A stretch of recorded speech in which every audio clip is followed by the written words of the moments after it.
വസ്ത്രധാരണത്തിന്റെ പേരിൽ വളരെയധികം സൈബർ അറ്റാക്കുകൾക്കും വിമർശനങ്ങൾക്കും വിധേയമാകാറുള്ള ഒരു നടിയാണ് ഹണി റോസ് എന്ന് നമുക്കറിയാവുന്ന കാര്യമാണ്.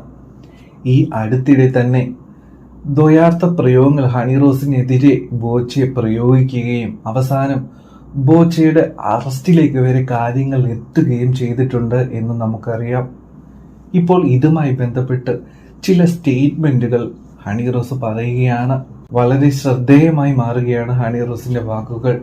അവർ പറയുന്നു, അന്ന് ബോച്ചയുടെ അറസ്റ്റിലേക്ക് കാര്യങ്ങളൊക്കെ നയിച്ചപ്പോൾ തന്നെ ഏറ്റവും കൂടുതൽ സപ്പോർട്ട് ചെയ്തത് പുരുഷന്മാരാണ് എന്നാണ് ഹണി റോസ് പറയുന്നത്. ഇപ്പോഴും ഈ നൂറ്റാണ്ടിലും നല്ലൊരു ശതമാനം സ്ത്രീകളും പുരുഷന്മാർക്ക് വിധേയമായി ജീവിക്കണമെന്നാണ് ആഗ്രഹിക്കുന്നത് എന്നാണ് ഹണി റോസ് പറയുന്നത്.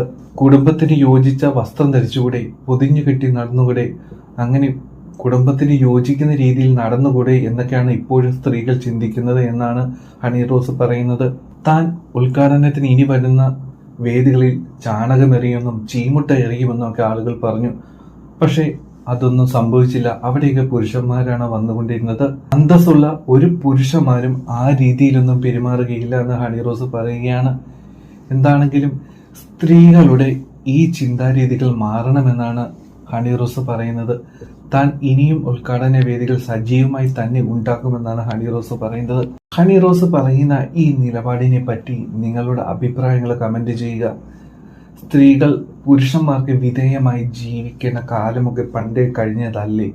നിങ്ങളുടെ അഭിപ്രായങ്ങൾ ഉറപ്പായിട്ടും കമന്റ് ചെയ്യുക. നമ്മുടെ ചാനൽ ഇഷ്ടപ്പെട്ടെങ്കിൽ സബ്സ്ക്രൈബ് ചെയ്ത് ബെൽ ഐക്കൺ എനേബിൾ ചെയ്യുക. Take care.